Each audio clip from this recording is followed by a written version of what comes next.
Alhamdulillahi Rabbil Alameen. As-salatu as-salamu ala rasulihil kareem wa ala alihi wa ashabihi wa azwajihi wa dhurriyyatihi wa ahli baitihi ajma'in, amma ba'd. A'udhu billahi minash shaitanir rajim. Al-malu al-banuna zinatul hayatid dunya. Qala fi ayatin ukhra innama amwalukum wa auladukum fitnah. Sadaqallahu maulana al-azim.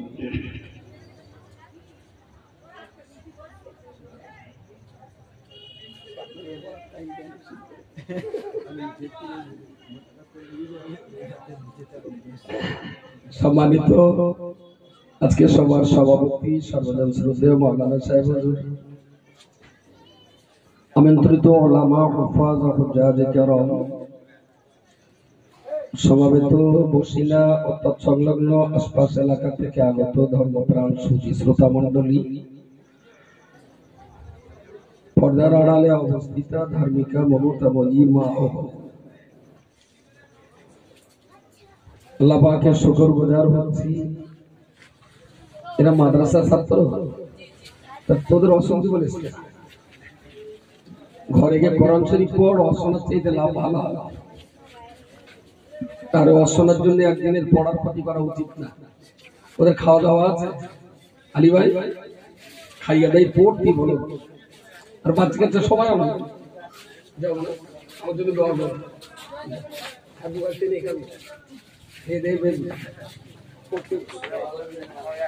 আল্লাহ আমাদের দোয়া করো। যাও ইনশাআল্লাহ ইনশাআল্লাহ সময় যায় যাও পরে ইনশাআল্লাহ একটু পিছন থেকে আগে আসো ইনশাআল্লাহ ইনশাআল্লাহ একটু খাওয়া মাথায় দিন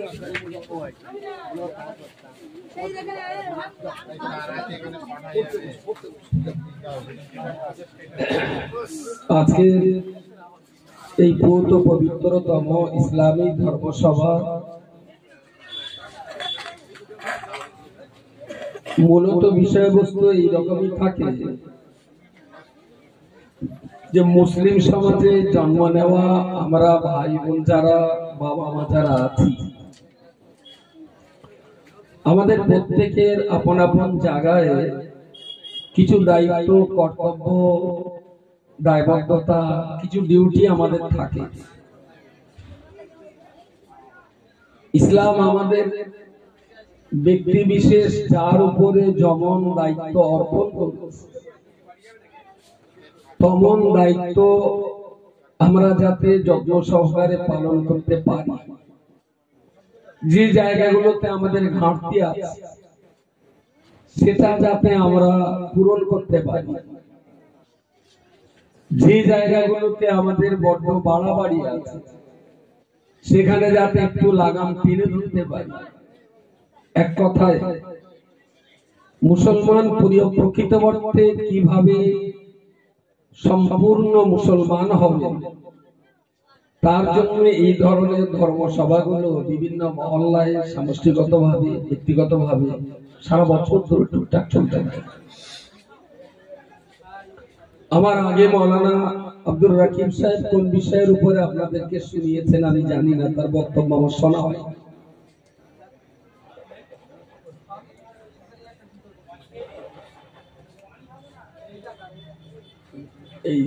এই আলোগুলো একটু বন্ধ করা যায়, ওই যেগুলো চোখ মারামারি করতেছে এইগুলো একটু বন্ধ হলে ভালো হয়। আমি ওখানে একটু অন্যমনস্ক হয়ে যাচ্ছি, মনে হচ্ছে এবার লাল জলবানি চলতেছে। ডেকোরেটর ভাই কে আছেন? আমাদের এই অডিয়েন্সে যে সাইটের লাইট গুলো আছে একটু বন্ধ করলে ভালো হয়। বন্ধ হোক না একভাবে, মনে হচ্ছে একভাবে জ্বলবে না, একভাবে হবে না, বন্ধ করলে ভালো। যাক যাক, আমাদের এই সমাজে বাবা মা ভাই বোন নাতি নাতনি ভাইপো ভাইজি, এই সমস্ত গুলো নিয়ে আমাদের এই সমাজ। মানুষ হিসাবে, মুসলিম হিসাবে আমি কোরআনুল কারীমের গুটিকত আয়াত আপনাদেরকে বোঝাবার চেষ্টা করছি। উদার এবং মুক্ত মন নিয়ে কথাগুলো যদি আমি বোঝাতে পারি আর আপনারা যদি বোঝবার চেষ্টা করেন, তাহলে এই কষ্ট করে আসা আর আপনাদের অনেক কষ্ট করে আয়োজন করা দুটি সফল হবে। নাম্বার ওয়ান, প্রথমেই আমি প্রত্যেকটা ইমানদার মুসলমানকে এই জিনিসটা বুঝতে অনুরোধ করব যে আপনি একজন সৃষ্টি জগতের ভিতরে শ্রেষ্ঠতম প্রাণী, আপনার নাম হল ইনসান, আপনি হলেন মানুষ। লাকাদ খালাকনাল ইনসানা ফি আহসানি তাকওয়িম। সৃষ্টি জগতে কত হাজার, কত লক্ষ, কত কোটি সৃষ্টি তিনি করেছেন, তিনিই ভালো জানেন। আর এই সমস্ত সৃষ্টির ভিতরে সবচেয়ে সুন্দরতম সৃষ্টি হলো মানুষ। সুবহানাল্লাহ বলেন, আর সবাই মিলে বলেন সুবহানাল্লাহ। তাহলে ফার্স্ট অফ অল আপনাকে বুঝতে হবে আপনি হলেন সৃষ্টি জগতের ভিতরে সেরা সুন্দর। আল্লাহ আপনাকে সুন্দর করে তৈরি করেছেন। সেকেন্ড যে কথাটা বলবো, লাকাদ কাররামনা বানি আদামা ওয়া হামালনাহুম ফিল বাররি ওয়াল বাহরি ওয়া রাযাকনাহুম মিনাত তাইয়্যিবাত। এই জগৎ সংসারে সৃষ্টি জগতের ভিতরে আল্লাহ যা কিছু সৃষ্টি করেছেন, এই সকল সৃষ্টির ভিতরে আল্লাহ মানব জাতির সম্মান সবচেয়ে বেশি দিয়েছেন। বলুন সুবহানাল্লাহ। ঘুরিয়ে যদি জিজ্ঞেস করি যে ফেরেশতা লৌহে মাহফুজ থেকে কোরআন নিয়ে রাসূলুল্লাহর কাছে পৌঁছে দিতে, এই ফেরেশতার মর্যাদা বেশি না মানুষের মর্যাদা বেশি? কি উত্তর দেবে?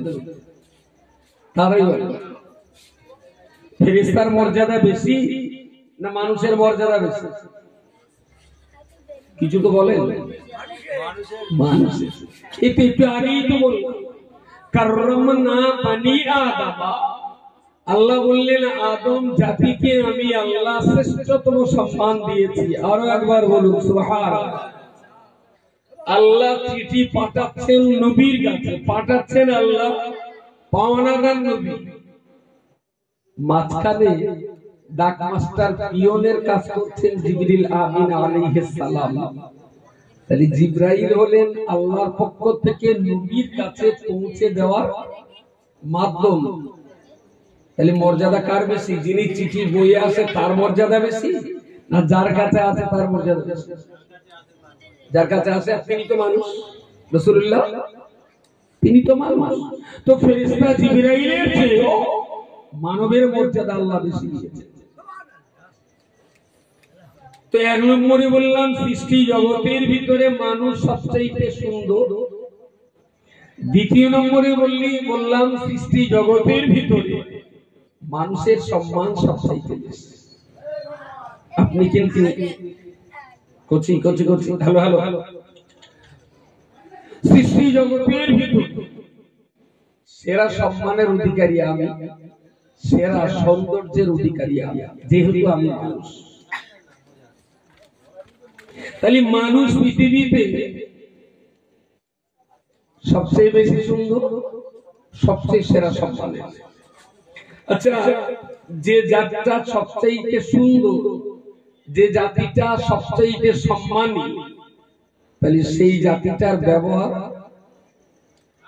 বলে সবচেয়ে সুন্দর হওয়া উচিত। সেই জাতির কাজকাম সবচেয়ে সেরা মর্যাদাপূর্ণ কাজকাম হওয়া উচিত। সেই জাতির চলন বলন সবচেয়ে সুন্দর আর সবচেয়ে মর্যাদার হওয়া উচিত। কিন্তু বাস্তবিক অর্থে যদি আমরা লক্ষ্য করি, যে জাতিটা এত সুন্দর, যে জাতিটা এত সম্মানে, তাহলে সেই জাতির খাবারটাও খাবার যে আমরা খাই, খাবারটাও সবচাইতে মর্যাদা, সবচাইতে সুন্দর।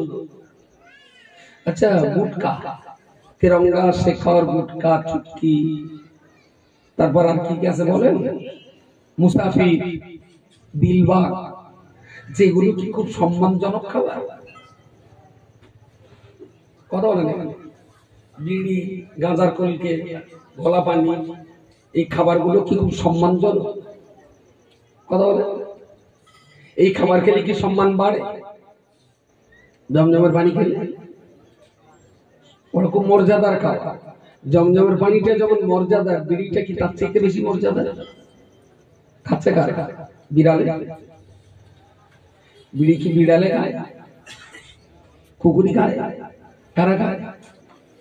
মানুষ খায়। তাহলে সম্মান দিয়েছেন আল্লাহ, মানুষ কিন্তু সেই সম্মান রাখতে পারছে না। এর জন্য কি আল্লাহর ঘাড়ে কোনো দোষ চাপাবেন? আমার আল্লাহ পাক রব্বুল আলামিন কোরআন শরীফের অপর একটা জায়গায় বলেছেন, ইয়ারফাইল্লাহু আল্লাযীনা আমানু আল্লাযীনা উতুল ইলমা দারাজাত। মনুষ্য জাতি অত্যন্ত সুন্দর করে সৃষ্টি হওয়া জাতি। এই মনুষ্য জাতি আল্লাহ পাকের পক্ষ থেকে সর্বশ্রেষ্ঠ সম্মান প্রাপ্ত জাতি। যে জাতিকে আল্লাহ সর্বশ্রেষ্ঠ সুন্দর করে তৈরি করেছে, যে জাতিকে আমার আল্লাহ সবচেয়ে সেরা মর্যাদার অধিকারী বানিয়ে দিয়েছে। এবারে আমার আল্লাহ বললেন, ওই সুন্দর এবং সম্মানের জাতির মধ্যে যে সমস্ত মানুষেরা ইয়ারফাইল্লাহুল্লাযীনা আমানু, যারা লা ইলাহা ইল্লাল্লাহ, এক আল্লাহ ছাড়া দ্বিতীয় কোনো মাবুদ নেই, অন্তরের ভিতরে বিশ্বাস যারা রাখতে পেরেছে, নিজের কলবের ভিতরে আল্লাহর একত্ববাদের বিশ্বাস যারা রাখতে পেরেছেন, আমার আল্লাহ পাক রব্বুল আলামিন বললেন, মনুষ্য জাতির ভিতরে ঈমানদার জাতির মর্যাদাকে আমার আল্লাহ আরো বেশি বৃদ্ধি করে দিয়েছেন। জোরে জোরে বলুন সুবহানাল্লাহ।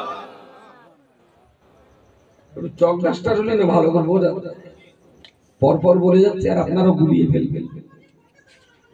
কতবার করে পড়তে হয়, তাও এখন আমরা নিজেরা গুলিয়ে ফেলি।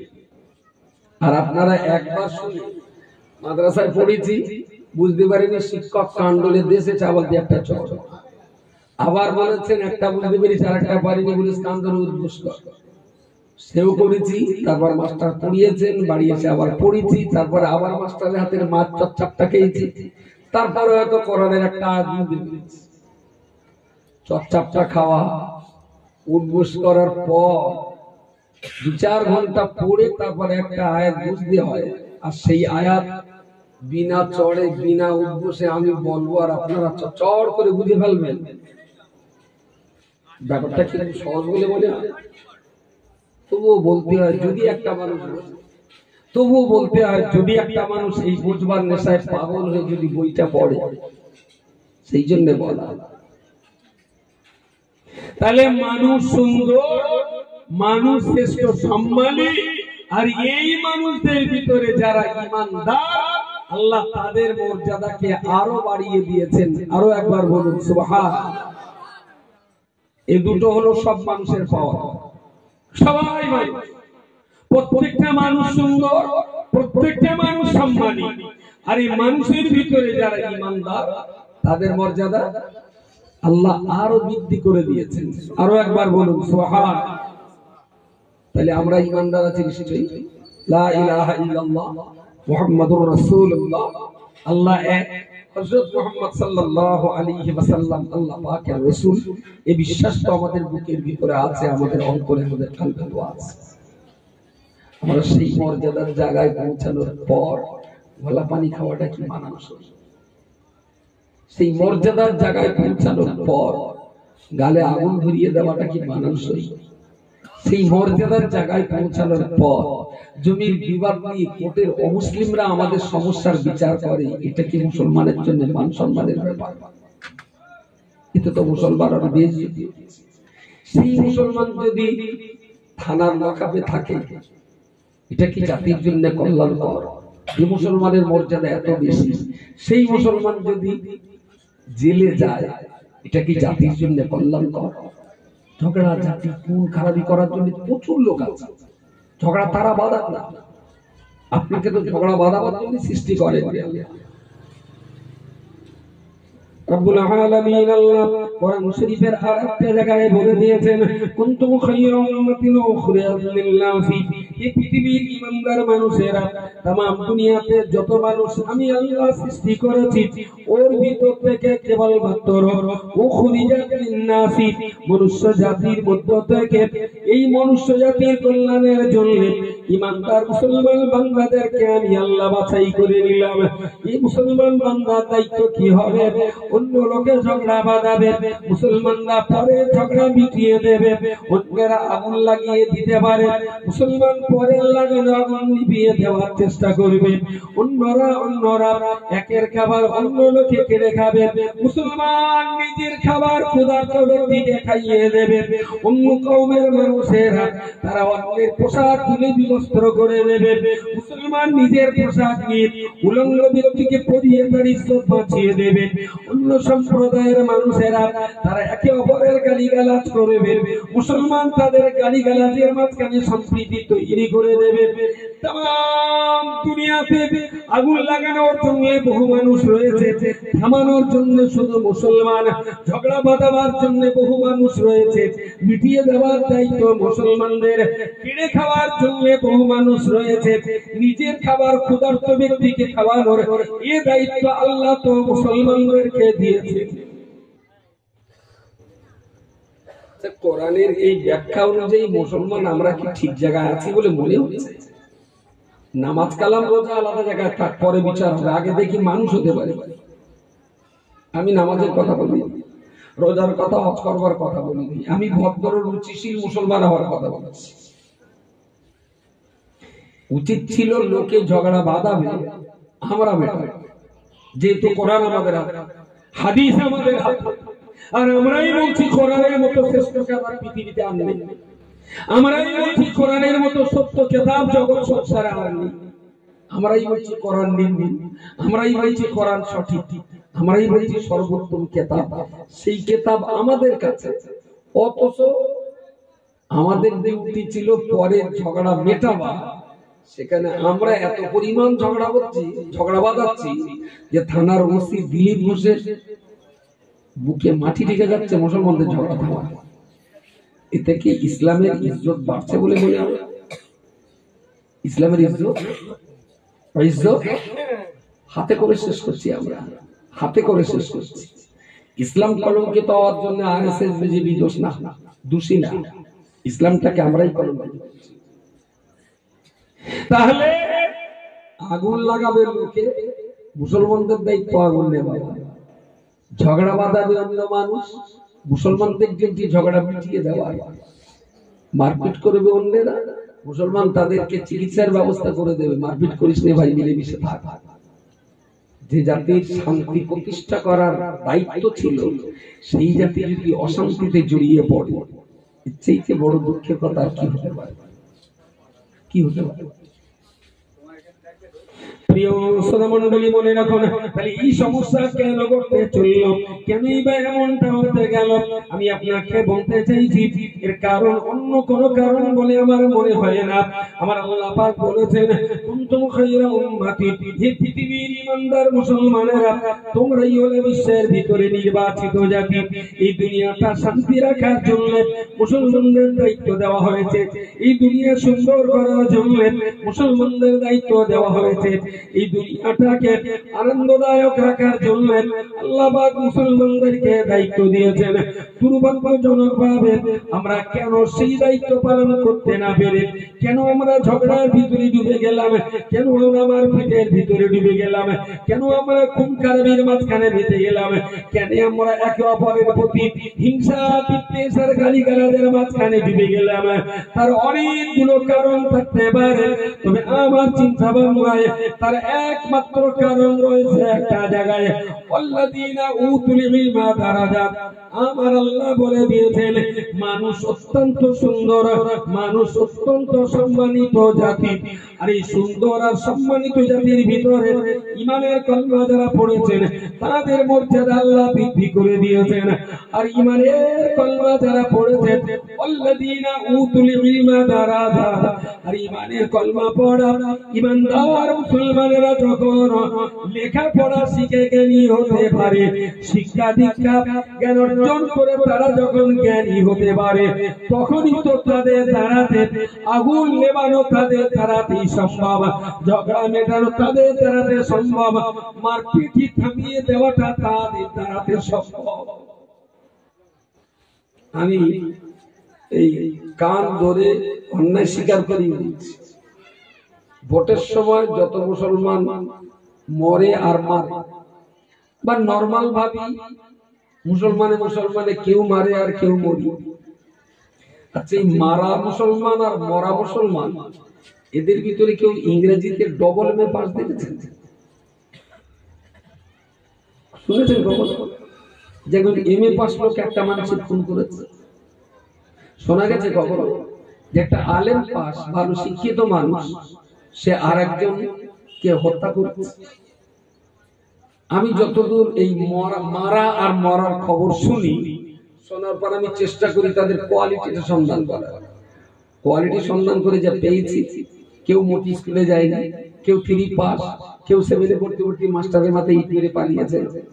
এই সমস্ত পার্টি মারতেও পারে, মরতেও পারে। হায় রে পোড়া কপাল, তোর জীবনের কত দাম, তুই কত সম্মানে, আল্লাহ তোর কত মর্যাদা দিয়েছেন, তুই সামান্য কারণে মরতে পারলি, সামান্য কারণে মরে গেলি। দুর্ভাগ্য এই জাতির জন্য সম্ভবত এরা নিজেরা নিজেদেরকে চিনতে পারে। ওর যে কত দাম, ওর যে কত মান, ওর কত মর্যাদা, ওর কত শান, ও যদি জানতো না তাহলে মারতেও যেত না আর মরতেও যেত না। মানুষ শিক্ষার মধ্য দিয়ে, জ্ঞানের মধ্য দিয়ে, শিক্ষার দীক্ষার মধ্য দিয়ে সে নিজেকে চিনতে শেখে, নিজেকে জানতে শেখে, নিজেকে বুঝতে শেখে। আমরা ছোট কথার উত্তর দেন দিলে আপনারা নিশ্চয়ই খুব ভালোই বুঝবেন এটা। আমাদের বসিরহাট গ্রামে যারা বাস করে ওদের লোকসভা প্রথমের গ্রামের কুহাব, তাতে যদি না সারে তখন বসিরহাটের হসপিটাল, তাতে যদি না সারে এবার স্পেশালিস্ট নাক কান গলার একটা বিশেষজ্ঞ ডাক্তারের কাছে গেল, 500 টাকা ফিস, ডাক্তার প্রেসক্রিপশন করে দিলেন। ওতেও যদি সুবিধা হলো না তো তখন এসে যায় আপনাদের এই দিকে কলকাতার দিকে নামি দামি যে সমস্ত জায়গাগুলো আছে, বড় বড় ডাক্তার আছে 1000-1500, তাদের কিছু হলো না তো ক্যান্সার রিসার্চ সেন্টার টাটা। শুধু একটা ডাক্তার বসে রয়েছেন, আপনি গেলেন, বসে থেকে একজন মানুষ এলেন, তার সঙ্গে কথা বললেন 5 মিনিট, বুঝে শুনে নিলেন, রোগের কারণ লিখলেন, আর কি কি ওষুধ খেলে সুস্থ হতে পারে মেবি ওষুধগুলো 1, 2, 3, 4 সিরিয়াল লিখে দিলেন। যে কলম দিয়ে লিখেছেন কলমটার দাম 5 টাকা, যে কাগজটা লিখেছেন কাগজটার দাম খুব বেশি যদি হয় কত, আর উপরে ডাক্তারের নাম টাম প্যাড তো ছাপা থাকে, ধরিয়ে নিলেন 5 টাকা এক পিস প্যাডের দাম, 5 টাকা পড়ে 70-80 পয়সা 1 টাকা পড়ে। 5 টাকার কলম আর 5 টাকার কাগজ, 5 টাকার কলম দিয়ে 5 টাকার কাগজের উপরে প্রেসক্রিপশন লিখে দিলেন, আপনার কান বলে নিল 3000 টাকা। টাটা ক্যান্সার রিসার্চ সেন্টারের ডাক্তারদের ফিস স্পেশাল এইরকমই ফিস 3000, 2500, তারও বেশি আছে। কাগজের দাম 5 টাকা, কলমের দাম 5 টাকা, টোটাল 10 টাকা। আপনার কাছ থেকে নিয়েছে কত? 3000 টাকা। আচ্ছা, 2990 টাকা এই বাড়তি রেটটা কিসের রেট? কিসের? কোন একটা জ্ঞানী লোকের একটা গল্প পড়েছিলাম, আটলান্টিক মহাসাগরের মাছ ধরিয়ায় চলমান একটা জাহাজ বিকল হয়ে গেল, চলতে চলতে হঠাৎ স্টার্ট বন্ধ হয়ে গেছে, গাড়ি আর স্টার্ট নিচ্ছে না, যেদিকে স্রোত গাড়ি সেই দিকেই যাচ্ছে, জাহাজ সেই দিকেই যাচ্ছে। জাহাজের ক্যাপ্টেন, জাহাজের যে ইঞ্জিনিয়ার ছিল, মেকানিক্যাল ইঞ্জিনিয়ার, কোনো মতেই ইঞ্জিন স্টার্ট করতে পারছে না। এখন জাহাজের অনেক রকমের প্যাসেঞ্জার ছিল, বাধ্য তখন ঘোষণা করা হলো 500-700 প্যাসেঞ্জারের ভেতরে আপনারা কেউ যদি এই ধরনের কোনো জ্ঞানী ব্যক্তি থাকে নাকি দেখুন আমাদের ইঞ্জিনটা। তাহলে এতটা মানুষ আমাদের জীবনের আশঙ্কা দেখা দিয়েছে, যে কোনো সময় আমরা দুর্ঘটনার কবলে পড়তে পারি। তো বহু মানুষ যার মতো নেটওয়ার্ক দাগ ছোটখাটো ইঞ্জিনিয়ার যে যা সব দেখলো, কিছুই হলো না। আর একজন খুব হেভি ওয়েট ইঞ্জিনিয়ার ওর ভিতরে ছিলেন, সবাই আসছে দেখছে, নাট টাইট দিচ্ছে, খুলছে, এটা করছে ওটা করছে, সব উনি দেখেছে। দেখে শুনে কেসটা ওনার মাথায় ধরে ফেলেছে, যে আমি এটা করে দিতে পারি। তা বলছে কি দেবেন? $2000 দিতে হবে, যদি স্টার্ট হয় টাকা দেবেন, স্টার্ট না হলে টাকা দিতে হবে। ভালো কথা। এখন মাছদুরিয়া জাহাজ স্টার্ট হচ্ছে 2000 কেন, যদি 2 লাখ চায় তাও দিয়ে দেবে। তো বেশি চাইনি, $2000 চাই। ও সেখানে যে দেখে শুনে সেই জায়গাটা এরা যা খুলে ফেলা করেছে তাই খুলেছে। খুলে একটা হাতুড়ি দিয়ে 3-4টে বাড়ি টুক টুক টুক করে 4টে বাড়ি বেলে লাগিয়ে দিয়ে স্টার্ট করেছে। বাকি ইঞ্জিনিয়ার ক্যাপ্টেন যারা ছিল তারা বললো ভাই হ্যাঁ, এবার বললো যে হয়ে গেছে, হাতে কাজও লাগে তো, যে টাকা দাও। তো 4টে হাতুড়ি বাড়ি $2000। আপনি তো 4টে মাত্র টুকটুকর বাড়ি দিয়েছেন, আপনার ঘামও চলে। তো যে দেখুন হাতুড়ির দাম $50, আর আমি যে বাড়ি বেরিয়েছি আমার বাড়ির দাম $5, আর বাকি পুরো $2000 ওটা আমার বেড়ে গেছে। কোন জায়গাটায় বাড়ি মারতে হবে আর কি ওয়েটের বাড়ি মারতে হবে এটা বোঝার জন্য আমাকে 22 বছর ধরে এই ইঞ্জিন নিয়ে পড়াশোনা করতে হয়েছে। তারই দাম দেওয়াই লাগে। আচ্ছা, মুসলমান এই জিনিসটা বুঝতে আর কত বছর টাইম লাগে? আমার এখানে 1 কাঠা জমির দাম ছিল, আমি যখন 1997-98 সালে প্রথম বসিনায় আসি, তখন 1 বিঘে জমি 35,000 টাকায় বেচার জন্য পায় ধরতো, চাচা আমার জমিটা লাও না, বা মেয়েটা দিয়ে দেবো। আমি কি খুব মিথ্যা কথা বলছি? 1 বিঘে জমি 35-40 হাজার টাকা নেওয়ার জন্য পায় ধরতো। এখন সেইখানে 1 শতক জমি 35 লাখ। 1 শতক জমি মুসলমান বেচলো 35 লাখে, যারা কিনলো তারা আবার ওই 1 শতক জমির উপর দিয়ে 35 কোটি টাকা রোজগারের স্বপ্ন দেখছে। আমি কি খুব মিথ্যা কথা বলছি? আমি বেচলাম 5 লাখ, 10 লাখ, 15 লাখ, আর এই 5 লাখ, 10 লাখ, 15 লাখ টাকা দিয়ে প্রমোটার যারা কিনছে ওরা আবার 5 লাখ টাকার সম্পত্তি 55 লাখে বেচে। আর আমাদের ঘরের বউজিরা একদিন ওদের এই ঘর মাছ দিয়ে যাবে, আমাদের ঘরের বউজিরা একদিন ওদের মেজে পরিষ্কার করবে, ওদের বাড়ি রান্নি হবে। কাজটা কি খুব ভালো হবে? জমি আমার বাবা গেলে জমি, আমার বাবা গেলে জমিতে অন্য লোকে কিনে প্রমোটিং করে বিজনেস করলো, দিল্লি, বোম্বে, রাজস্থান, হরিয়ানা, কর্ণাটকের কোম্পানি এখানে অফিস করলো, আর যাদের জমি তারা একদিন ওই বাড়ি বলেন, জোরে বলেন, চাকরানি। জাতির ইজ্জত, এই জাতির সম্মান। নিউ টাউনের যে জায়গা, নিউ টাউন হলো, আমি ঠিক 16 আনা বলতে পারবো না, তা বলা যেতে পারে 70% জায়গা মুসলমান। আন্দাজ থেকে বড্ড ভুল হবে। এদিকে নবাবপুর, ওদিকে আপনার কৈকালী, তারপরে এদিকে বলেন নবাবপুরের পাশে গ্রাম ভুনি, যাত্রাগাছি, মোহাম্মদপুর, বালিগড়ি, কোচপুকুর, ঠাকুরগাড়ি, এই এলাকার চারিধারের মানুষের জমি তো বেশি ছিল। যেখানকার জমি 70% মুসলমানদের, আর সেই জমিতে যে বিরাট বিরাট ফ্ল্যাট গুলো তৈরি হলো, ওই ফ্ল্যাটের অফিসার কত % মুসলমান আছে? কথা বলে বলে এই ভাবনাটা বসিনা, ধারসা, মুক্তাপুর, মোহাম্মদপুরের মুসলমানরা যদি না ভাবে আর না বোঝে, তাহলে জাতির ইজ্জত কিন্তু একদিন শ্মশানে চলে যাবে। টাকার জোরে আর গাড়ি আর বাড়ির জোরে কখনো মাথা তুলে বাঁচা যায় না, কখনো মাথা তুলে বাঁচা যায় না। মাথা তুলে বাঁচতে গেলে একটা কলম আর একটা কাগজের দরকার। বললাম না 5 টাকার কলম আর 5 টাকার কাগজের 10 টাকার কাগজ কলম বিক্রি হচ্ছে 3000 টাকা। বেরেনে খরচ। প্রিয় শ্রোতা মণ্ডলী, কেন আজকে কথা বলতে চাইছি, যে জাতিকে আল্লাহ পাক কোরআন দান করেছে, আর কোরআনুল কারীমের প্রথম কথাই ছিল ইকরা।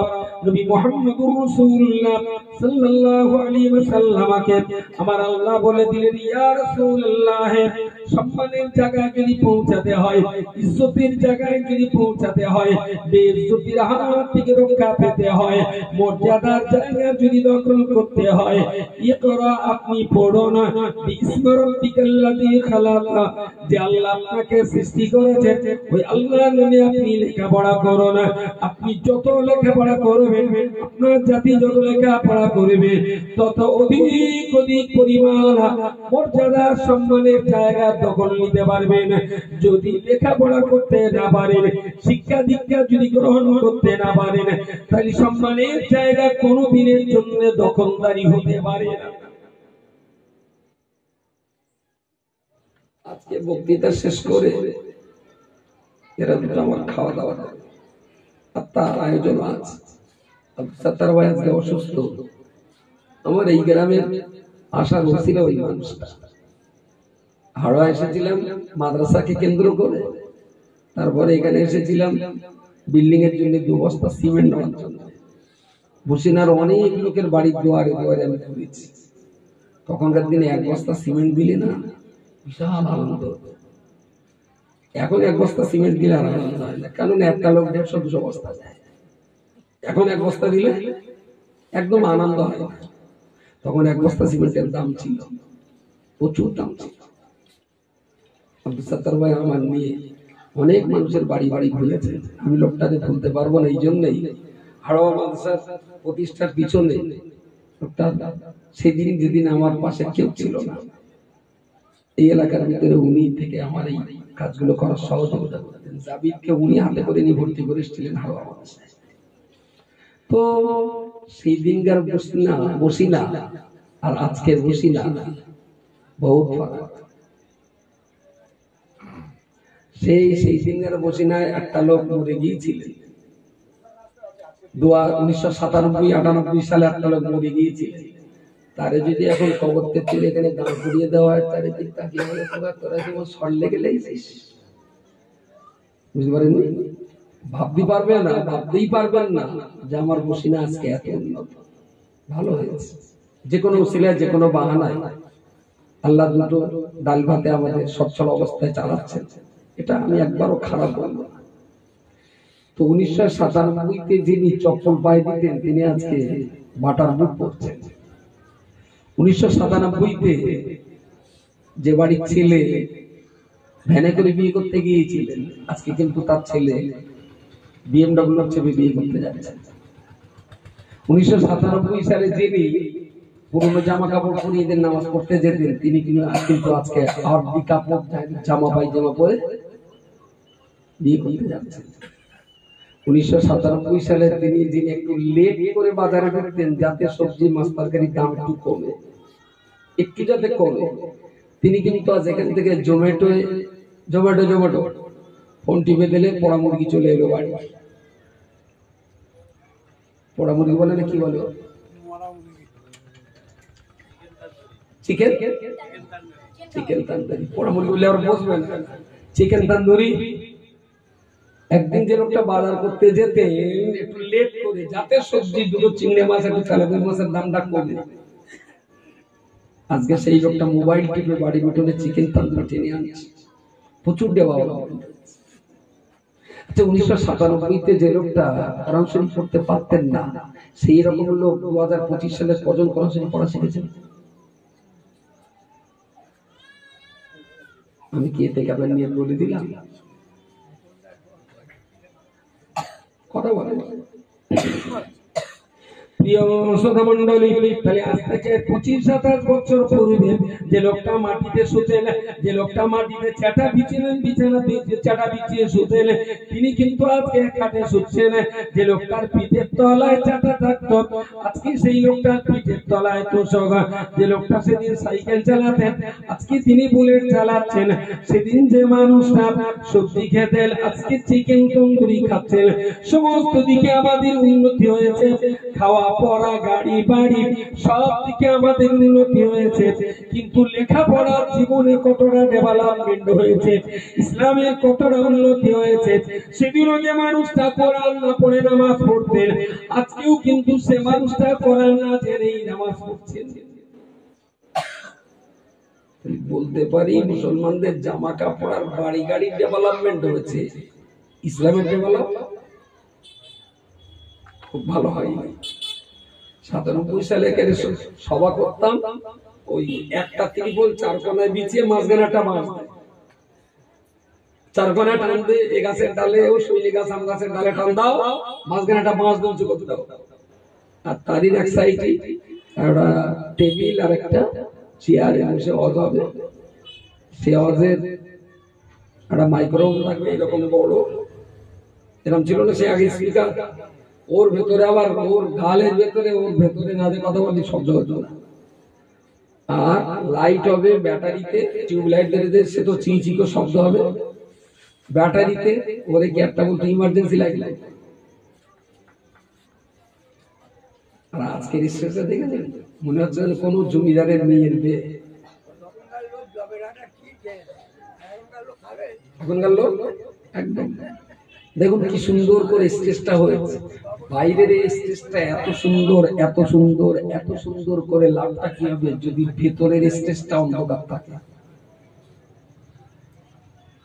ভিতরে যদি ইসলাম না থাকে, ভিতরে যদি কোরআন না থাকে, ভিতরে যদি কলমা না থাকে, তাহলে বাইরের এই সৌন্দর্য দিয়ে তো জান্নাতে যাওয়া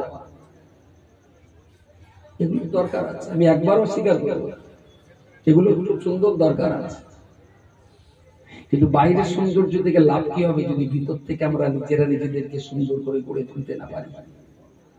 দাবি আপনাদের এইটা নিয়ে এসেছি। প্রিয় শ্রোতা মণ্ডলী, মনে রাখুন রব্বুল আলামিন আল্লাহ কোরআনের ভিতরে বলেছেন, বান্দারে ইন্নামা ইয়াশাল্লাহা মিন ইবাদিল উলামা, যারা আল্লাহকে ভয় করতে চায় তারা যেন অবশ্যই লেখাপড়া শেখে।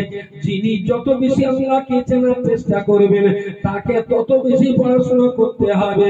যিনি যত শিক্ষা দীক্ষা গ্রহণ করবেন তিনি তত বেশি আল্লাহ পাককে চিনতে পারবেন। আর যিনি যত আল্লাহ পাককে চিনবেন তিনি তত আল্লাহ পাককে ভয় করবেন। আর আল্লাহ কি যার অন্তরে যত বেশি ভয় থাকবে তিনি তত বেশি জাহান্নাম থেকে বাঁচতে পারবেন।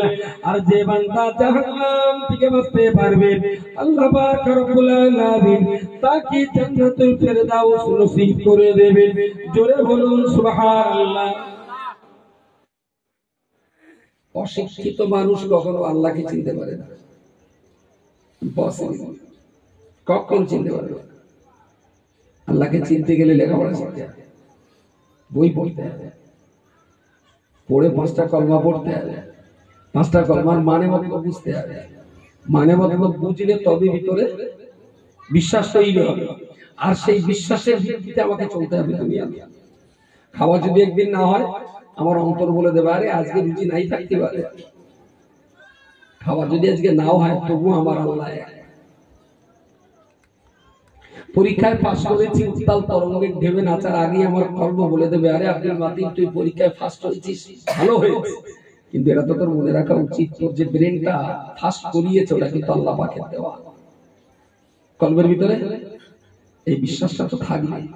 উত্থানে পতনে হাসিতে কান্নায় জড়াবে দিতে রোগ শোকে, জয় পরাজয় যাই হোক না কেন ইমানদার তার ভিতরের একত্ববাদের বিশ্বাস থেকে কখনো নড়ে না।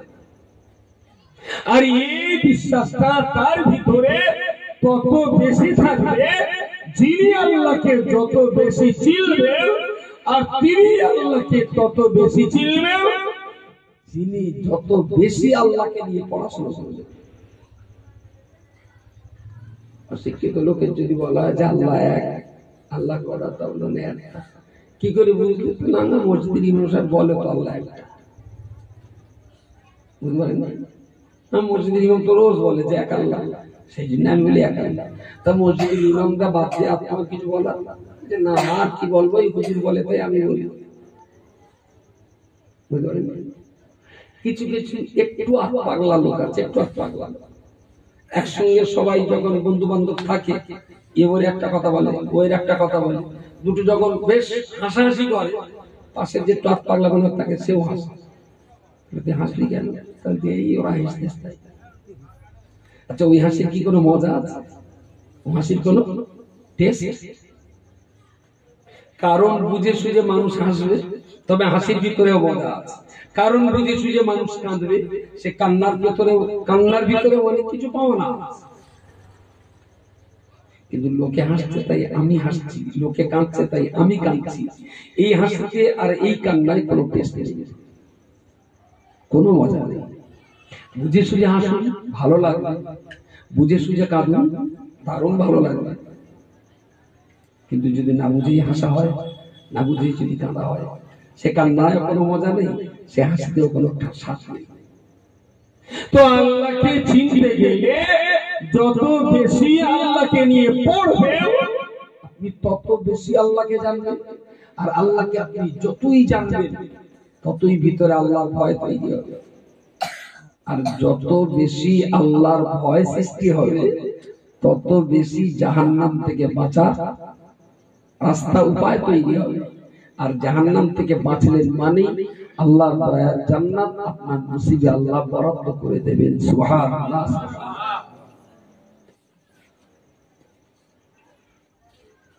ওই 220, 440, 11,000, 33,000 এই সমস্ত পোলগুলোতে কারেন্টের 3টে তার যায়, 6টা তার যায়। আবার কোন কোন তার আছে 6টা ভাগে, আবার এক একটা ভাগে 4টে করে, তার মানে 4 6 24টা মোটা মোটা তার বহন করছে।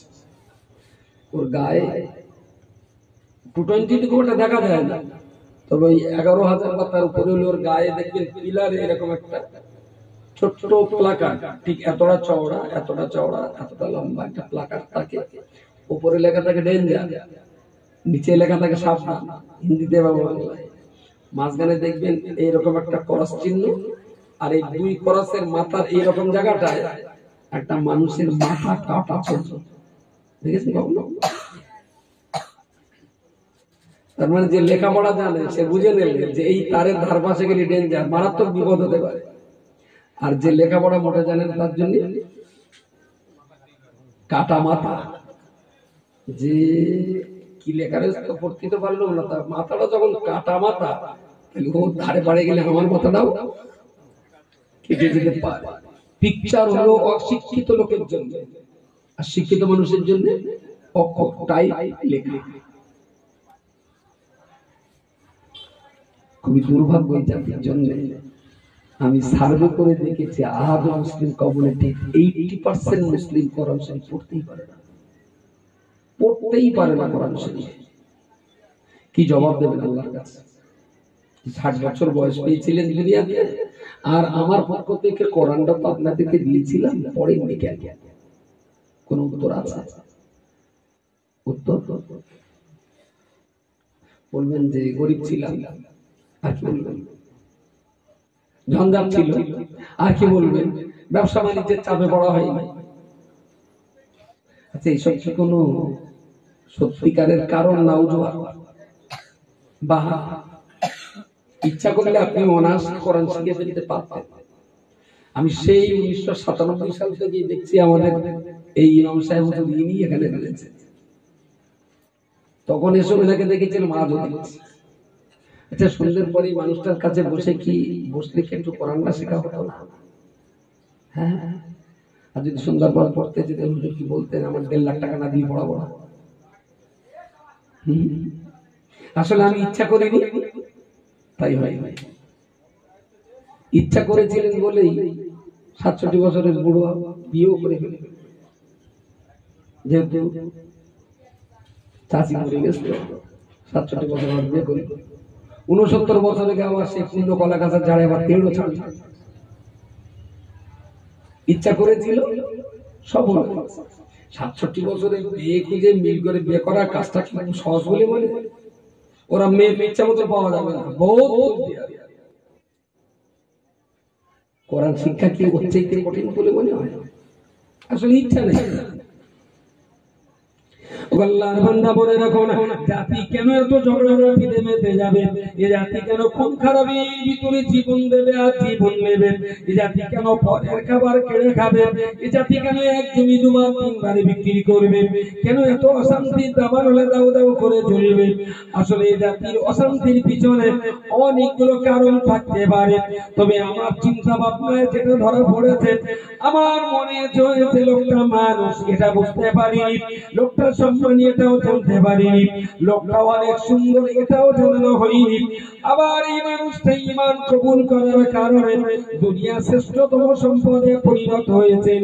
মুসলমান তার নিজেকে চিনতে পারিনি, আমি কতটা দামি আর কতটা মানি, আমার মান আমার সম্মান আমার আত্মমর্যাদা আমার মান কত উপরে, আমি আমার নিজেকে চিনতে পারিনি, বুঝতে পারিনি বলে যে কোনো ধরনের নোংরা কাজ করতে আমার লজ্জা হয় না। যদি জানতাম আমি কত মর্যাদা, তাহলে নোংরামি কাজ করতে গেলে বিবে আটকে দিত। আর নিজের মর্যাদা জানতে গেলে পড়তেই হবে, তবে আপনি আপনার নিজের মর্যাদাটা বুঝবেন যে হ্যাঁ আমারও দাম আছে। আমি একেবারে ফুটপাতে বাদ পড়া চপ্পল নই, আমি একেবারে চায়ের কাপ না কুড়ি না যে চা খেয়ে আমাকে ফেলে দেবে।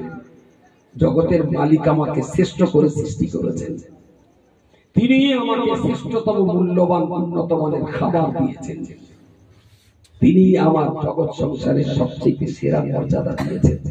অমর্যাদার কাজ করলে আমার মর্যাদার হানি হবে। আর কম জীবনটা তো প্রতি সেকেন্ডে সেকেন্ডে তো কবরের দিকে এগিয়ে যাচ্ছে, আর বুঝবো কবে?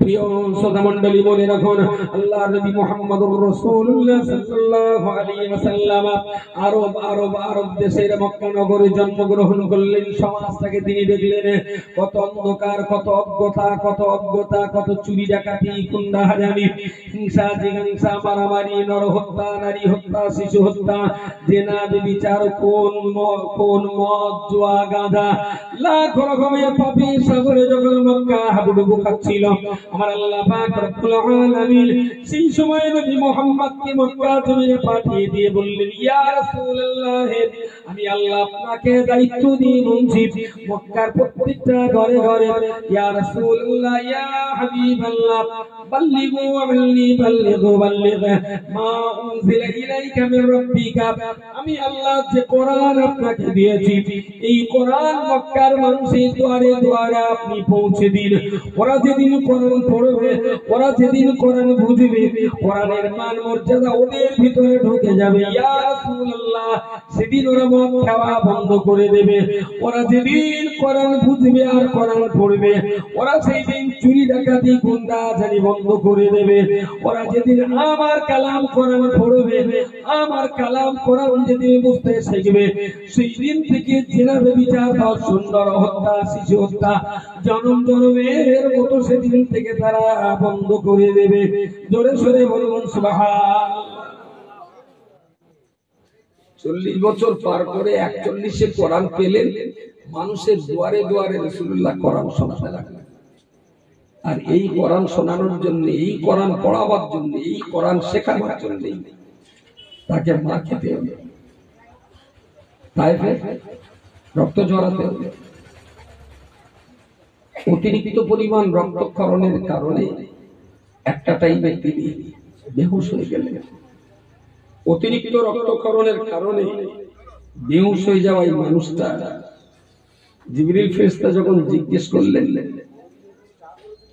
আপনি যা বলবেন আল্লাহ তায়েফবাসীকে সেই শাস্তি দেবেন, কি চান? আগুন দিয়ে গোটা তায়েফ পুড়িয়ে দিতে? কি চান? প্লাবন দিয়ে গোটা তায়েফকে ডুবিয়ে দিতে? কি আপনার চাহিদা? ঝড়ঝঞ্ঝা দিয়ে তায়েফটাকে তছনছ করে দিতে? ভূমিকম্প দিয়ে গোটা তায়েফ শহরটাকে মাটির তলায় ঢুকিয়ে দিয়ে দিতে? আপনি যা বলবেন আল্লাহ তাই। রাসূলুল্লাহ বললেন না, জ্বালানো পড়ানো ভূমিকম্প সাইক্লোন এসব দিলে তো এদের জাতির ইতিহাস মুছে যাবে। আল্লাহ আমাকে কোন জাতির জন্য বদদুয়া করতে পাঠান নাই, বলুন সুবহানাল্লাহ। আল্লাহ আমার নাম দিয়েছেন আমি রাহমাতুন লিল আলামিন, এহ জগৎ আর পরজগতের করুণা করে দয়া মায়া দিয়ে আল্লাহ পাঠিয়েছেন। আমি কোন মানুষের ধ্বংস আর ক্ষতি কামনা করতে পারি না। ওরা আপনার কলমা পড়িনি, আপনার শান্তির ডাকে জবাব দেয়নি, উল্টে আপনাকে মেরেছে। ওরা আমার কলমা না পড়লেও আমি বিশ্বাস করি ওদের সন্তানেরা একদিন ইসলামের কলমা পড়ে দেবে, বলুন সুবহানাল্লাহ। only 22 years, মাত্র 22 বছর। 13 বছর কাটালেন মক্কাতে, 53তে তিনি মদিনায় হিজরত করলেও 10 বছরের ইসলামের বিজয় পতাকা উড়ল।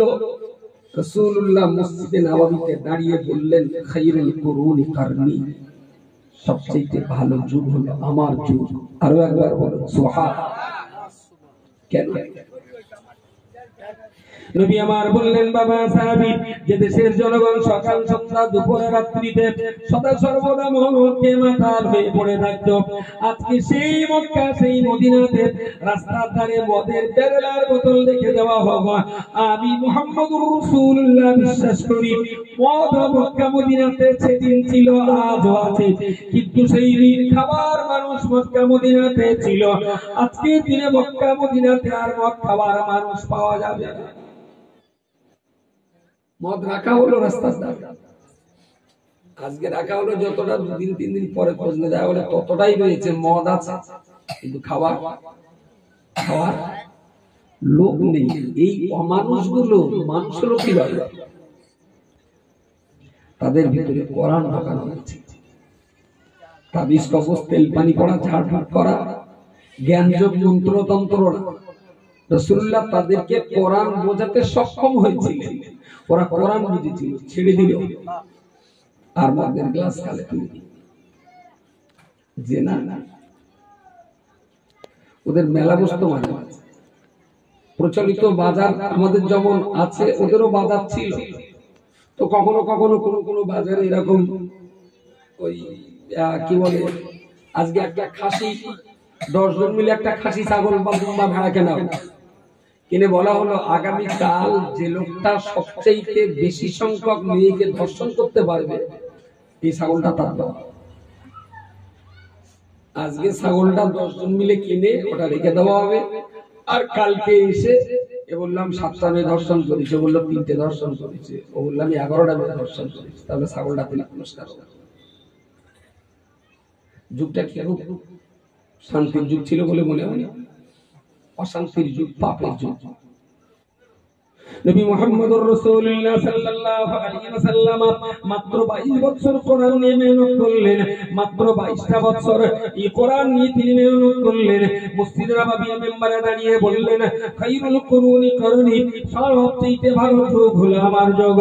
ও বাবা সাহাবী, একটা কাজ করতে পারো, অষ্টাদশী বয়সের 18 বছরের ভর যৌবন একটা মেয়েকে অত্যন্ত সুন্দর পোশাক পরিচ্ছদ পরিয়ে দিয়ে তার পা থেকে মাথা পর্যন্ত নানান রকম দামি অলংকার দিয়ে সুসজ্জিত করে ওই মেয়েটাকে হাঁটতে বলো, ওই মেয়েটাকে একাই পথ চলতে বলো, রাতে দিনে 24 ঘন্টা ওই মেয়েটা একটানা 10,000 কিলোমিটার রাস্তা ঘুরে আসবে। আমি মুহাম্মদুর রাসূলুল্লাহ গ্যারান্টি দিয়ে বলছি, আমার মক্কা মদিনাতে আরো উপদ্বীপে এমন কোন চাংড়া পকেটে ছেলে পাওয়া যাবে না যে ছেলেটা এই মেয়েটাকে রাস্তাঘাটে অপমান করবে। জোরে সোরে বলুন সুবহানাল্লাহ। যারা নারী জাতিকে তাড়িয়ে ধরে ধর্ষণ করত তারাও বেঁচে আছে সেদিন। ওরা গভীর রাতে একটা সুন্দরী মহিলাকে একা পেয়েও তার ত্রিসীমানায় যায়নি। কেন যায়নি? ভিতরে কোরআন ঢুকে গেছে, কিরামান কাতিবিনা ইয়ালামুনা মা তাফআলুন।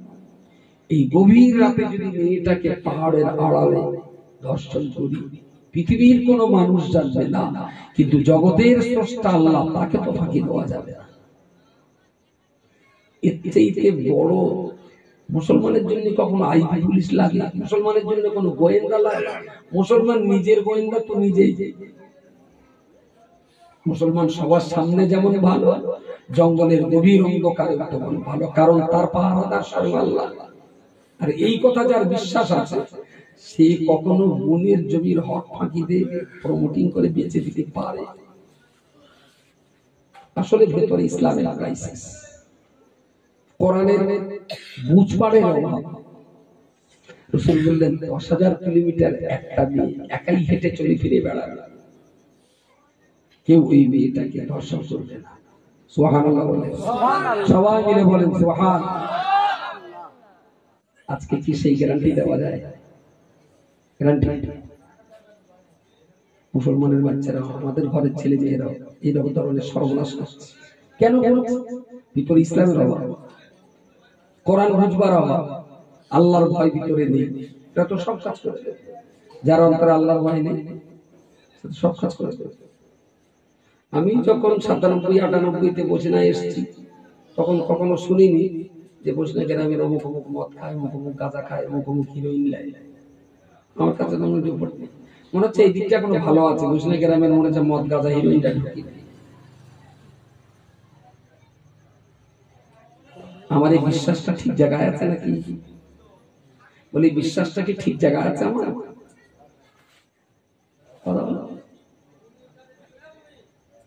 মাইক বললে আবার গ্রামের বদনাম হবে, সেই জন্য চুপি চুপি বলে। বিবেকে জিজ্ঞেস করেন, বিবেক কি বলে? প্রকাশ্য, তার মানে নেই। যে খানা খাওয়া থেকে বোতল টোতল পাওয়া যায়, ব্র্যান্ড হুইস্কি, অফিসার চয়েস, ওগুলি কি জেনে খায় না ফেরেশতা খায়? আসলে টাকা খুবই ভালো, বিশাল দামি, বিশাল প্রয়োজনীয়, বিশাল গুরুত্বপূর্ণ। টাকা যদি জ্ঞানী মানুষের হাতে পড়ে, ছুরি যদি শিক্ষিত মানুষের হাতে পড়ে, তাহলে গরু জবাই হয়, মুরগি জবাই হয়, লেবু কাটা হবে, পেঁয়াজ কাটা হবে।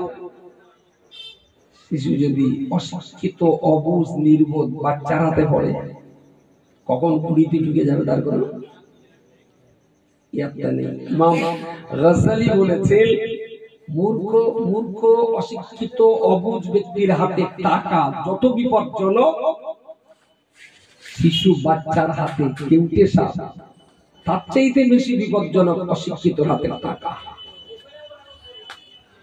13-14 বছর বয়স, হাতের মোবাইলের দামটা 22,000 টাকা। আমরা কি খুব সভ্য সমাজে বাস করছি? রাস্তার ধারে দোকানে বসে কি কায়দায় কুস্তি করে খৈনি ডলা হচ্ছে। বাচ্চাটার বয়স হাঁটলি 13-14 হবে, খৈনি ডলে বেশ তালি টালি দে, ডলে ডলে 2 আঙুল দিয়ে টেপে আবার কাদার দিকে ধরে এলে ওপরে নিচে ডাইনে বাঁয়ে কোনো এক বাঙ্কা বেঁধে দেবে। যে এই ছেলেটার বলার লোক নেই যে বলছি তুই এই বয়সে কি নেশা করতেছিস? তুই তো বয়স 14-15 বছর বয়স। আচ্ছা, ওর বারণ করার লোক আছে কেন? কথা বলেন, বললে বলবে আমার পয়সা খাচ্ছে, একটা দামি কথা বলছে, বললেই বলবে আমার পয়সা খাচ্ছে। Very good. যদি তাই বলে, আপনি বললেন এই কোথায় খড়ি খাচ্ছিস কেন? বললো আমার বাবার টাকা আমি খাচ্ছি, আমি একটু বাড়িয়ে। ওই ছেলেটাই যখন ওর বাপের পকেটের 5টা টাকা নেই, একটা দেশলাই এনে আপনার ঘরের চৌকাটায় লাগাচ্ছে আগুন। আপনি বলে এই কোথায় ঘরে আগুন লাগাচ্ছিস? বললো আমার বাপের টাকা আমি লাগাচ্ছি। কি করলেন? আপনার ঘরে আগুন লাগাবে, যেই বলবেন কি ব্যাপার, ও বলবে আমার বাপের টাকার আগুন আমি লাগাচ্ছি। আপনি কি করবেন? বারণ করবেন। শুনলো না, আগুন লাগাচ্ছে, তখন কি করবেন? মারবে। ও তাহলে আপনার ঘর পড়লি বাড়ি চলবে, আর গোটা সমাজ যখন চলবে? তাহলে আমরা সবাই স্বার্থপর, সমাজ চলে চলুক, আমার বাড়িতে যেন না। আচ্ছা, এই যে বাচ্চাগুলো, এরা কি মার্কেট থেকে কি গাঁজার ফুলকে নিয়ে জন্ম নিয়েছিল? মার্কেট থেকে? ওর হাতে তো কোরআনও ছিল না, হাদিসও ছিল না, গাঁজাও ছিল না, খৈনিও ছিল না, ওর হাতে উঠলো কি করে? উঠলো জেনে তুলে দিয়েছে। প্রিয় শ্রোতা মণ্ডলী, মনে রাখুন এই বাচ্চাগুলোর আমি খুব দোষারোপ করতে রাজি না। 14, 15, 18, 20, 22, 24, 26 বছরই যুবক ছেলেগুলো, আমি এদের দোষারোপ করতে পারি না।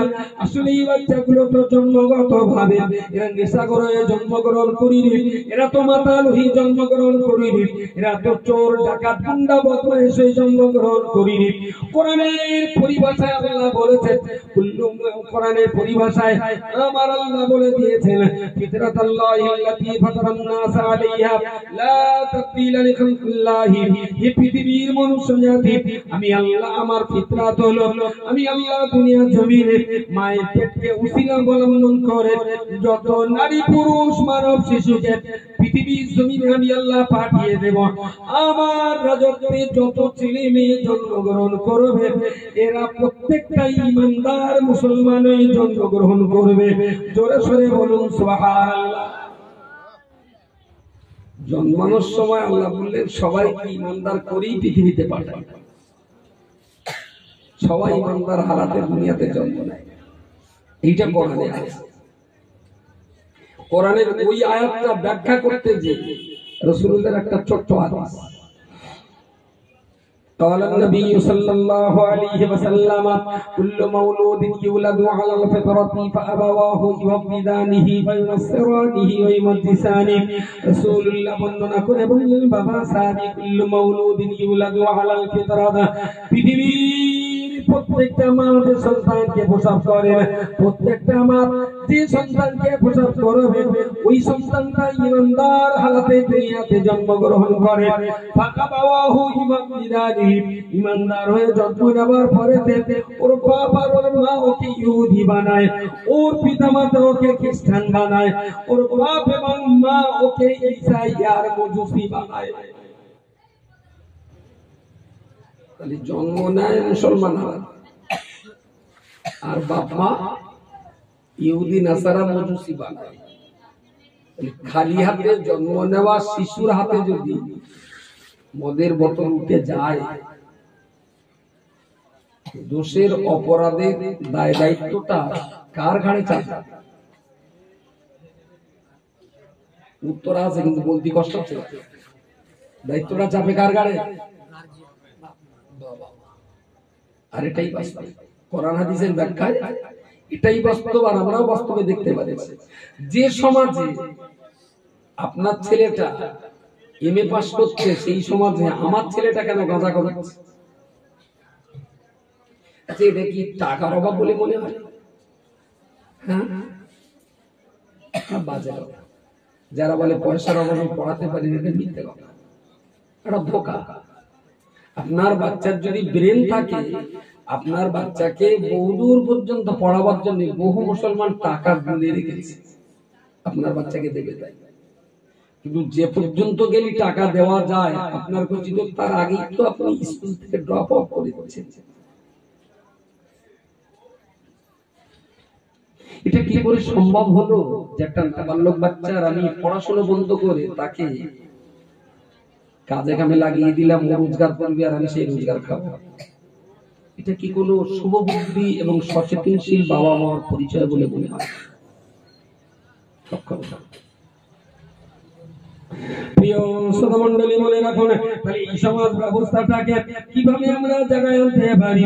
এমন একটা সমাজকে আমরা উপহার পেতে পারি না, এমন একটা সমাজকে তৈরি করতে পারি না যে সমাজের নওজওয়ান যুবক ছেলেরা নেশাখোর তৈরি হবে না, নওজওয়ান যুবক ছেলেরা নামাজের পাটি প্রথম কাতারে দাঁড়াবে, নওজওয়ান যুবক ছেলেরা সকাল সন্ধ্যা কোরআন পড়বে, এরা মারামারি আর কাটাকাটি করবে না, খুন খারাপি এরা করবে না, এরা বেগুনে আগুন লাগাবে না, শান্তির একটা পসিনা তৈরি করার জন্য দিনরাত 24 ঘন্টা তারা লড়াই চালিয়ে যাবে। এই ধরনের একটা পসিনার গ্রামকে আমরা কল্পনা করতে পারি না। আরবি একটা প্রবাদ বাক্য আছে, মান জাদা ফাওয়াজাদা, যারা চেষ্টা করে তারা পারে। মান জাদা ফাওয়াজাদা, যারা চেষ্টা করে তারা পায়, তারা পারে। আমার এখনো মনে হয়েছে যদি আমরা সুনির্দিষ্ট একটা প্ল্যান পরিকল্পনা মাফিক যদি আমার গ্রামটাকে সুন্দর করার চেষ্টা করতাম, গ্রামের বাড়ি ঘর রাস্তাঘাট সব সুন্দর হয়েছে। কিন্তু আমি আবার বলছি, ইমানদার মুসলমান হিসেবে যদি আমার ভিতরটা সুন্দর না হয়, বাইরে এই সৌন্দর্যটা আল্লাহ নেবেন না। ভিতরটাকে খুব ভিতর থেকেই আমাকে সুন্দর হবে। ইচ্ছা করলে কি আমরা সবাই কোরআন পড়তে পারতাম না? ইচ্ছা করলে কি 70 বছরের বৃদ্ধ কেউ কোরআন শেখানো যেত না? ইচ্ছা করলে কি নওজওয়ান যুবক ছেলেগুলোকে কোরআনের আওতায় নিয়ে আসা যায় না? ইচ্ছা করলে কি 9 বছর পার হলেই সব মেয়ের মাথায় হিজাব তুলে দিতে পারতাম না? আমার মনে হয়েছে কাজটা অসম্ভব না, সম্ভব, কিন্তু আমাদের ইচ্ছার অভাব, চাহিদার অভাব, প্ল্যান প্রজেক্টের অভাব, তাহলে আমরা পারতাম। সেইটি একটুখানি ভেবে দেখেন দিন, যখন ভোট হয়, টিএমসি ভোটে দাঁড়ায়, কংগ্রেসে ভোটে দাঁড়ায়, সিপিএম ভোটে দাঁড়ায়, আরএসপিও প্রার্থী দেয়, অনেক দল প্রার্থী দেয়, কিন্তু যারা যারা ভোটে দাঁড়ায় প্রত্যেকেই কিন্তু জেতার জন্য তুমুল লড়াই করে। লড়াই মানে চেষ্টা করে, সে টাকা দিয়ে হোক, লেকচার দিয়ে হোক, বুঝমার করে হোক, আর ভয় দেখিয়ে হোক। দেখ, তোর পাড়ায় 20টা ভোট আছে, যদি একটা ভোট করবি ধরেতে মাথা লেগে যাবে, এটা একটা ধমকি, তাই না? ও দেখলো সর্বনাশ, আমাকে তো টার্গেট করেছো, তাড়াতাড়ি সবার বুলেট এই ভোটটা করে দিস, খবরটা, তাহলে আমার বাঁচা মুশকিল হয়ে যায়।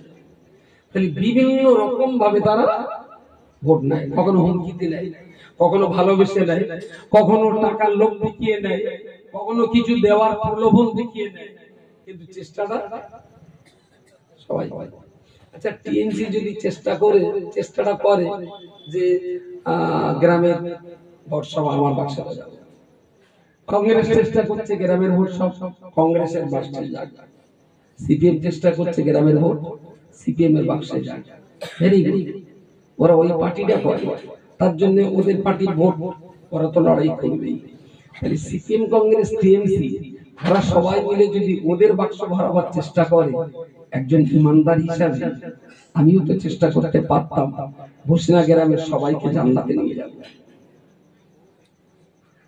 এই চিন্তাটা কি বসিনা গ্রামের মানুষের, মুসলমানদের ভিতরে আছে? এরা যখন টিএমসি করে তখন লড়াই করে, সব ভোট টিএমসির দলে যায়। যখন সিপিএম করে তখন লড়াই করে, সব ভোট সিপিএম এর বাক্সে যায়। যখন কংগ্রেস করে তখন লড়াই করে, সব ভোট কংগ্রেসের বাক্সে যায়। তাহলে যখন ইমানদার, তখন তো এই লড়াইটা হওয়া উচিত, গ্রামের সবকটা মুসলমানকে জান্নাতের বাক্সে নিয়ে যাব আমি। ভোটে জেতার জন্য তো প্ল্যান আছে, জান্নাত ভরাবার জন্য কি প্ল্যান আছে? There is no plan, there is no estimate, there is no project. সব দিক দিয়ে আমাদের প্ল্যান প্রজেক্ট এস্টিমেট আছে, শুধু জান্নাত ভরাবার কোনো প্ল্যান প্রজেক্ট এস্টিমেট আমাদের হাতে। আপনি নামাজ পড়ছেন, রোজা করছেন, হজ করছেন, যাকাত দিচ্ছেন, দান সাদকা দিচ্ছেন, মদ খান না, চুরি করেন না, জেনা করেন না, ডাকাতি করেন না, গালিগালাজ করেন না, আপনি একটা নিপাট সভ্য ভদ্র আদর্শ মুসলিম, আপনি ভেবেছেন জান্নাতে যাব, ওইটা কিন্তু হবে না, ওইটা কিন্তু হবে না। আপনি যখন জান্নাতের দিকে এগোবেন, গ্রামের লালটু পল্টু বাপি ভদা সবিকুল্ল বিহুল এরাও কিন্তু ধরবে, চাচা তুমি কোথায় যাচ্ছে? আমি তো নামাজ কালাম পড়তাম, জান্নাতে যাচ্ছি। বলছে দাদা তুমি তো জান্নাতে যাচ্ছ, আর আমরা যে মোড়ের মাঠে বসে গাঁজা খেতুম, তুমি তো একদিন পালন করোনি চাচা। হয় আমরা যেখানে যাব তোমারে সেখানে নিয়ে যাব, না বলে তুমি যেখানে যাও আমাদেরকে সেখানে নিয়ে চলো। নামাজ পড়ে রোজা করে হজ করে যাকাত দিয়ে জান্নাতে যাওয়া যাবে না প্রতিবেশীদেরকে সঙ্গে যদি না নিতে পারে। বলবেন এটা কি আমার গাজ্জুত মতন কথা? আমার গাজ্জুত মতন না, ইসলামের যুগ মতন কথা। আল্লাহ পাক রব্বুল আলামিন কোরআনের ভিতরে বলে দিয়েছেন, ইয়া আইয়ুহাল্লাযীনা আমানু, হে পৃথিবীর ঈমানদার মানুষেরা, কু আনফুসাকুম, তুমি নিজে বাঁচো, ওয়া আহলিকুম নারা, তোমার আলাহাল প্রতিবেশী, তোমার ছেলেটা, তোমার মেয়েটা, তোমার প্রতিবেশী, তোমার গ্রামবাসী, তাদেরকে তুমি জাহান্নামের আগুন থেকে বাঁচাও। আমি নিজে নামাজ পড়বো, তার মানে আমি প্রত্যেকটা মুসলমান, আমার বেটাকে নামাজ পড়াবো, এতে হলো বাকি অর্ধেকটা মুসলিম। আমি নিজে নামাজ পড়বো, আমার প্রতিবেশীকে নামাজ পড়াবো, আমি নিজে খাবো, আমার প্রতিবেশীকে একগাল খাওয়াবো, আমি নিজে কোরআন শিখবো, আমার প্রতিবেশীকে কোরআন শেখাবো। কোরআনের ভাষায় আল্লাহ বলেছেন, কু আনফুসাকুম, তুমি তোমাকে জাহান্নামের আগুন থেকে বাঁচাও, ওয়া আহলিকুম নারা, তোমার সংসার, তোমার প্রতিবেশী, তোমার গ্রামবাসী আর তোমার মহল্লাবাসী, তাদেরকেও জাহান্নাম থেকে বাঁচাবার লড়াই করো। আমার যদি নিচে বাঁচতে হয়, সংসারের ছেলে মেয়ে, বৃদ্ধ বাবা মা, প্রতিবেশী চাচা চাচি, দাদু দাদি, মহল্লাবাসী, রফিক শফিক, ভদা পল্টু বাপি, আমি তো নিজে নামাজ পড়ছি, নিজে বাঁচার চেষ্টা করছি, কিন্তু আমার প্রতিবেশীদের বাঁচার কি প্ল্যান আছে আমার হাতে, যে ওদেরকেও বাঁচাবার জন্য আমি চেষ্টা করছি। কি আছে বড্ড জোর ইমাম সাহেব মসজিদের মেম্বারে দাঁড়িয়ে বলে দিচ্ছেন, আপনারা কেউ বাজে পথে যাবেন না, পিতামাতার সেবা করুন, সত্য কথা বলুন, হালাল রুজি অন্বেষণ করুন, গালিগালাজ করবেন না, মারপিটে যাবেন না, শান্তিতে বসবাস করুন। ইমাম সাহেব এই কথাগুলো বলছেন প্রতিনিয়ত মসজিদে, কিন্তু ফিল্ড ওয়ার্কার মসজিদে বসেই যদি সব কাজ হয়ে যেত, তাহলে রাসূলুল্লাহকে বদরের যুদ্ধের ময়দানে দাঁড়াতে মসজিদ বসে দোয়া করলে তো সমস্যা মিটে যাবে, নবীকেও ফিল্ডে নামতে হবে। তাহলে ইমামের জায়গায় দাঁড়িয়ে কথাগুলো বলছেন। এবার গ্রামের মানুষের তো ডিউটি আছে, একটা প্ল্যান তৈরি করো, যে প্ল্যানে গ্রামের টিএমসিরা সবচেয়ে বেশি ভোটে জিতেছিল, আমরা ঠিক সেই প্ল্যানে গ্রামের সব লোকগুলোকে সবচেয়ে বেশি লোক জান্নাতে নিয়ে যাওয়ার চেষ্টা করব।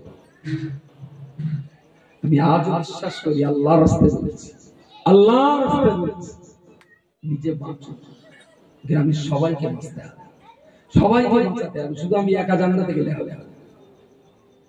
আমার সংসার, আমার প্রতিবেশী, আমার চাচাতো ভাই, আমার ভাইপো ভাই, তারা সবাই জাহান্নামে যাবে, আর আমি একা জান্নাতে যে মজা মারবো, এই সুযোগটা কিন্তু হবে না। কু আনফুসাকুম ওয়া আহলিকুম নারা, আমার নিজে বাঁচতে হবে, আমার পরিবার, আমার প্রতিবেশী, আমার গ্রামবাসী, আমার মহল্লাবাসী, তাদেরকে জাহান্নাম থেকে বাঁচাতে হবে।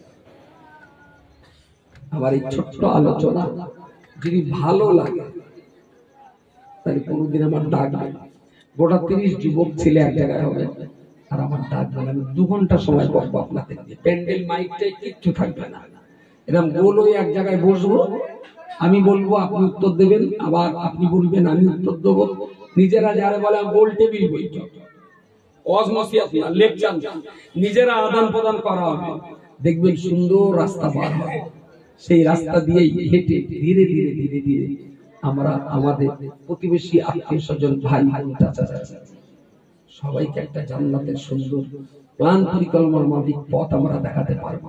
জানবেন, আমি যত ভালোই হই না কেন, আমার চারপাশের পরিবেশটা যদি ভালো না হয়, আমি কিন্তু ভালো থাকতে পারবো না। নামাজের জন্য তাহলে নামাজ না পড়লেই ফুলবো না? না, নামাজের জন্য ডাকলে যদি তাবলীগ হয়, তাহলে কু আনফুসাকুম ওয়া আহলিকুম নার, তাহলে কোরআনটাও তাবলীগ। বলেন ভাই, আসলে এই কথাগুলো না আমি ঠিক উত্তর দিতেও চাই, যিনি বলছেন তিনি কতটা বোঝেন, আর সবার কথার উত্তর না দেওয়াই ভালো, সব কথার উত্তর না দেওয়াই ভালো। আগে বুঝতে হবে যিনি বলছেন তার কোয়ালিটি কি। যদি দেখি লোকটা শিক্ষিত মানুষ, জ্ঞান আছে, বুদ্ধিমান মানুষ, তার সঙ্গে তর্ক করব। বুদ্ধিমান মানুষ তর্ক করলে না, ওর কিছু জ্ঞানের কথা আমার শেখা হবে। আর যদি দেখি 9 ক্লাস কম 8 ক্লাস পাস, বুঝতে পারেন? 9 ক্লাস তো তার মানে জীবন স্কুলের হাতে পড়বই, মাইনাস স্কুল 1 ক্লাস। ওরাম পার্টি যদি আমার গাল কিস্তিও করে, আমার লেটকে মেরে ফেলে দিল, আমি তার সঙ্গে তর্কে যাবো না। কারণ ওর সঙ্গে আমার সঙ্গে তর্ক করার যোগ্যতাটাই তার নাই। আমি আমার কোয়ালিটিটা বুঝি, আমার কোয়ালিটিটা আমি বুঝি। যেখানে তর্ক করলে আমার কোয়ালিটি ঠিক থাকবে, আমি তার সঙ্গে সারাদিন বকব টুক টুক টুক টুক করে। আর যেখানে তর্ক করলে দেখবো আমার কোয়ালিটি মেইনটেনেন্স হচ্ছে না, মাইনাস ডিগ্রিতে যাচ্ছে। ওই যাখাতাবহুল জাহিলুনা কালু সালামা, অজ্ঞ অশিক্ষিত অবুঝ লোকেরা যদি এরা বলে আসসালামু আলাইকুম, ওয়ালাইকুম আসসালাম, চাচা এসে সামনে বসে দেখা হবে, এর বাড়িতে কোনো কথা বলা ঠিক না, আমি বলবো না। আমি বলছি কোরআনে আছে নিজে বাঁচো প্রতিবেশীকে বাঁচাও। আরে গ্রামের কারো বাঁচাতে পারি, আমি তো আমার বেটাটাকে বাঁচাতে পারি। বাবার কৈফিয়ত দেওয়া লাগবে না। সুতরাং ত্রুটি বিচ্যুতির জন্য ক্ষমা চেয়ে নিচ্ছি। হযরত এসেছেন, তিনি কিছু বক্তব্য রাখবেন। আর আমি আজকে না খানিকটা একেবারে হাত পা বেঁধে হাজামের ফিরে বসানো, আমারও যারা আমি বলছি আমার মুসলমানি দেওয়া হয়ে যেতে হবে না, তাও একবার বলবো। আমার প্রথম দাওয়াত ছিল এতে হায়দারপুর বাগজলা, দ্বিতীয় দাওয়াত বসিরহাট, মাঝখানে আড়পথে মাত্র 20 কিলোমিটার পথ। সেখান থেকে হায়দারপুর থেকে এখানে এসেছি প্রায় 45 কিলোমিটার, এখান থেকে আবার জাতীয় 47 কিলোমিটার। তার মানে এটা হলো মিষ্টি চুরি, চাটলি মিষ্টি লাগে, যে জোরে মেরেছে মাথা আমার ফেটে গেছে। মিষ্টি গুঁড়ো গুঁড়ো হয়ে গাড়ে যাচ্ছে, আর মিষ্টিও লেগেছে। এরকম একটা চাপে পড়ে আজকে সবাই আমার আশা, আমার জন্য দোয়া করুন, আপনারা ভালো থাকুন। ছোট্ট কথাটা বলি, আমাদের রাকিব সাহেব মাদ্রাসার কথা বলছিলেন। মাদ্রাসাটা হলো আপনার এতে কি বলে বাগবেড়িয়ায়। আর আমি আপনাকে একটা প্রতিষ্ঠানের কথা বলছি, এটা আমাদের বাগবেড়িয়াতে হয়েছে।